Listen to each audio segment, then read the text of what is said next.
Dans la guerre commerciale imposée par les USA, la Chine est prête à épauler l'Europe. L'aggravation des contradictions commerciales avec les États-Unis pousse la Chine et l'Union européenne, partisans du libre-échange mondial, à cimenter leur partenariat, ont relevé à Sputnik des analystes russes et chinois à la veille d'un voyage du Premier ministre chinois Li Keqiang en Europe.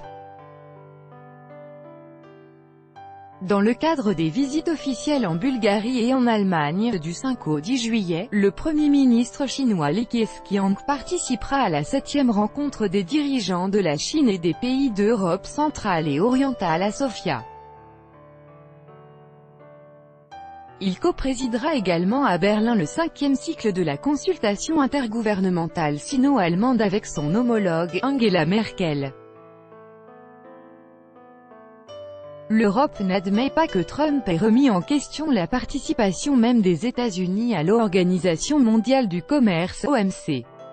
La Chine ne l'accepte pas non plus car elle ne veut pas du tout renoncer aux règles internationales du jeu économique, du commerce. Aussi, les Européens espèrent-ils bien que Pékin tiendra compte de leurs préoccupations, a déclaré à Sputnik Yuri Rubinski, de l'Institut de l'Europe de l'Académie des sciences de Russie. Et de rappeler que dans le contexte de la guerre commerciale déclenchée par les États-Unis, l'Union européenne restait le principal partenaire économique de la Chine. La Chine espère de son côté que les Européens comprendront eux aussi sa position de défense d'un système de commerce multilatéral basé sur des règles, a indiqué un autre interlocuteur de l'agence, Liu Dian, de l'Université populaire de Chine. On observe aujourd'hui dans la sphère économique et commerciale universelle des tendances contraires à la mondialisation. Le protectionnisme commercial en est une, a poursuivi M. Liu.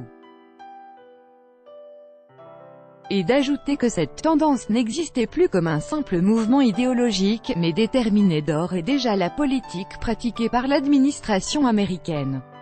Dans ces conditions, la Chine et l'UE, en tant que puissantes économies mondiales, restent des partisans infaillibles des mécanismes commerciaux multilatéraux, tels que l'OMC, a insisté l'expert chinois. Il a par ailleurs signalé une transformation, qui s'était opérée dans la vision stratégique de la Chine par les États-Unis. Les Américains, NDLR, considèrent désormais la Chine non seulement comme un autre système, mais comme un adversaire stratégique, a supposé M. Liu. Le voyage de Li Keqiang en Europe anticipe le sommet Chine-UE qui se déroulera à Pékin les 16 et 17 juillet.